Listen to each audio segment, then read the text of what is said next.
Bonsoir mesdames et messieurs. Aujourd'hui dans l'émission des hauts et des bas, nous accueillons des grands invités comme Jean-François Xavier qui est youtubeur, Kevin qui est un grand informaticien, Florence Foresti, une réalisatrice pour des films, des séries, et notre grande rappeuse Kenza.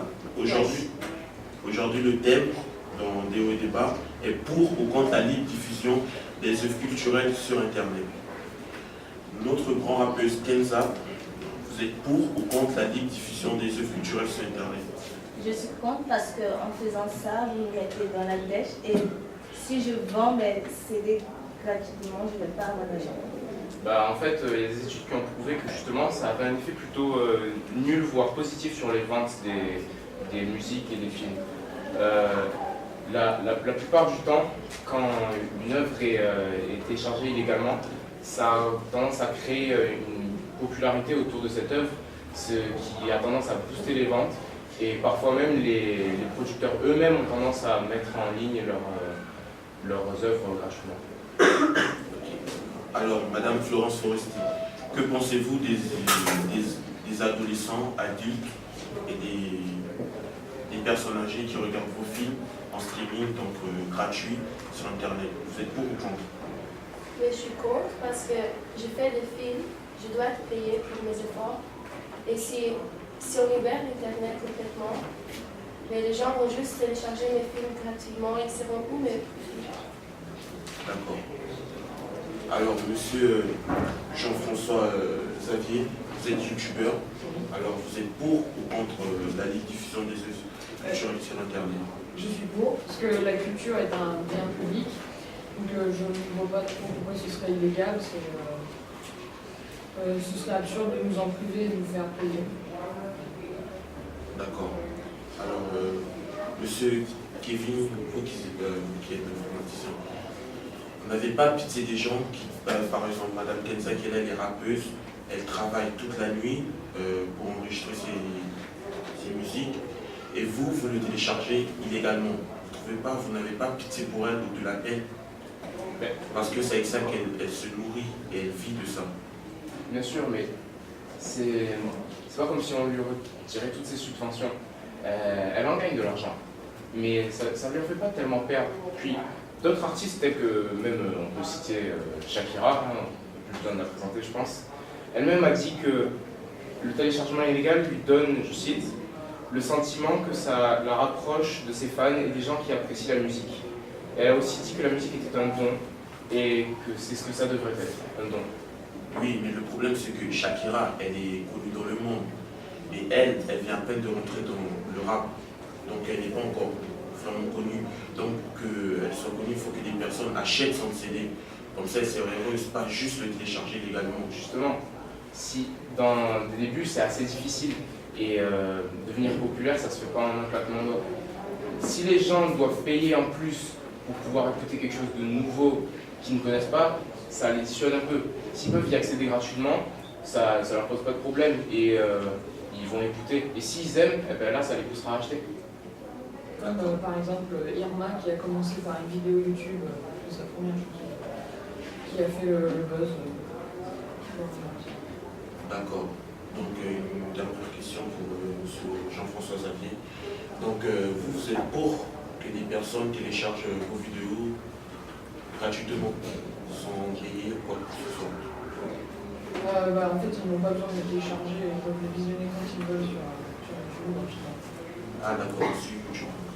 Et comment vous voulez gagner de l'argent si vous téléchargez gratuitement votre vidéo? C'est les vues qui importent. C'est à partir de ça que... Ce que je sais, c'est que YouTube subventionne les youtubeurs grâce à la publicité qu'ils rajoutent sur leurs vidéos et tout ce genre de choses. En fait, les gens comme Jean-François Xavier apportent de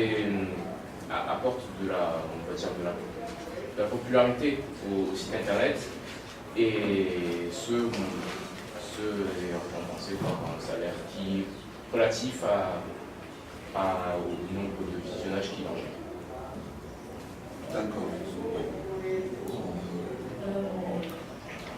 Le téléchargement illégal et d'autres genre de piratage, ça peut, en faisant ça, la création culturelle peut disparaître et il n'y aura plus ni de livres, ni de films, ni de musique, si on les combat. Non, moi je pense que ça a plutôt l'effet inverse en fait.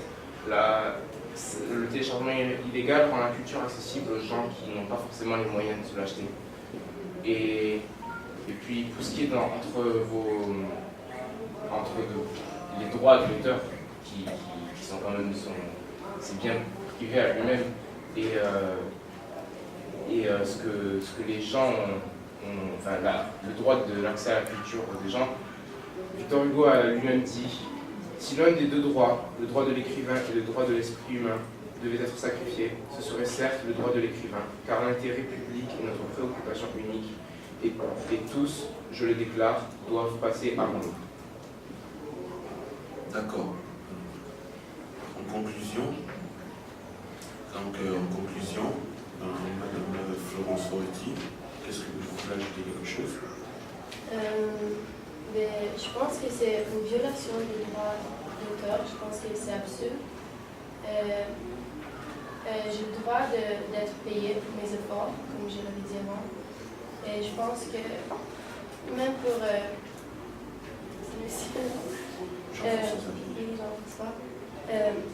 même si l'Internet n'est pas libéré, il est quand même payé parce que les gens qui voient ces vidéos sur YouTube, mais il est payé de toute façon, alors je ne comprends pas pourquoi il doit affecter notre travail. D'accord. Je pense que si on aborde la question en prenant un peu de recul, il faut quand même se dire que tout le monde télécharge illégalement, que ce soit d'un élève de lycée à même, je pense, un député ou n'importe qui télécharge illégalement et personne ne s'en plaint réellement. Il y a quelques associations comme Adopi ou ACTA qui essayent de contrer ce genre de pratique, mais la plupart du temps elles ont tendance à échouer parce que c'est la majorité des gens sont pour le téléchargement illégal. Et d'ailleurs, certains cherchent même à le rendre légal. D'accord. C'est la fin du débat. Merci d'être venu sur le plateau ce soir. Merci à vous.